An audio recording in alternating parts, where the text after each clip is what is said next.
বায়তুল মোকাররমের দক্ষিণ গেটে যে এনসিপির পক্ষ থেকে সমাবেশ করা হচ্ছে সেখানে চলে যাচ্ছে।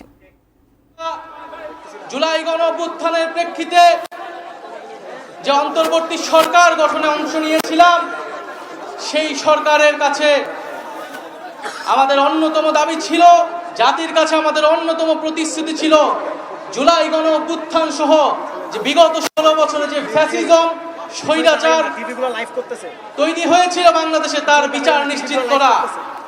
বিচার এবং সংস্কারের জন্যই মানুষ রাজপথে নেমে এসেছিল। বন্ধুগণ, একটু পেছন থেকে ইতিহাসটা বলতে চাই।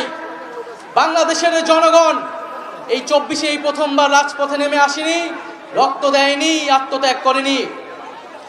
ইতিহাসের বিভিন্ন পর্যায়ে বাংলাদেশের জনগণ রাজপথে নেমে এসেছে, জীবন দান করেছে, শাহাদাত বরণ করেছে।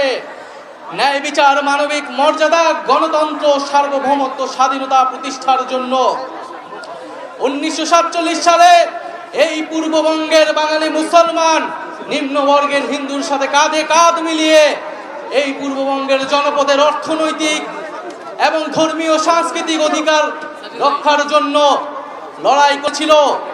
সেই লড়াইয়ের ফসল হিসেবে আজকের বাংলাদেশের সীমানা আমরা প্রতিষ্ঠা পেয়েছিলাম।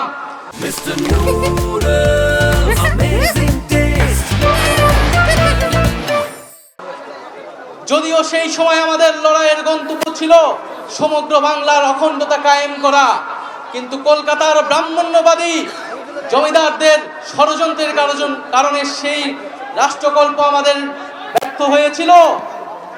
ফলে আমরা পাকিস্তান রাষ্ট্রে সাময়িকভাবে আশ্রয় নিয়েছিলাম। কিন্তু বন্ধুগণ, দুঃখের সাথে আমাদের সেই 47-এর আজাদির স্বপ্ন লুট হয়ে গিয়েছিল খুব অল্প সময়েই। পাকিস্তানির শাসক গোষ্ঠী এখানে বাঙালি জনগোষ্ঠীর ভাষা, সংস্কৃতি এবং অধিকারের উপর হস্তক্ষেপ করেছে এবং বাঙালি জনগোষ্ঠীকে তার ন্যায্য অধিকার থেকে বঞ্চিত করেছে বারবার। ফলে এই বাংলাদেশের সকল ধর্মের মানুষেরা আবার ঐক্যবদ্ধভাবে 71 সালে অস্ত্র ধরে হাতে তুলে নিয়েছিল এবং একটি রক্তক্ষয়ী জনযুদ্ধের মাধ্যমে বাংলাদেশের স্বাধীনতা এবং সার্বভৌমত্ব প্রতিষ্ঠা করেছিল। কিন্তু আবারও দুঃখের সাথে 71-এর পরে এই 72 সালে আমার সোনার বাংলার স্বপ্ন এই মুজিববাদীদের হাতে বেহাত হয়ে গিয়েছিল। এই মুজিববাদীরা 72-এর সংবিধানের মাধ্যমে বাংলাদেশকে ভারতীয় শাসক গোষ্ঠীর হাতে তুলে দিয়েছিল।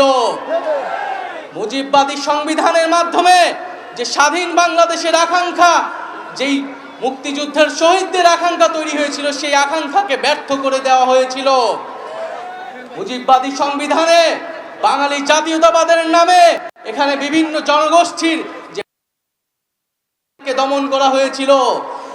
মুজিববাদী সংবিধানে ধর্মনিরপেক্ষতার নামে বাংলাদেশের ইসলাম মনা জনগোষ্ঠী, ধর্মমান মুসলমানের যে সংস্কৃতি, সেই সংস্কৃতি ছিন্ন করে দেওয়া হয়েছিল।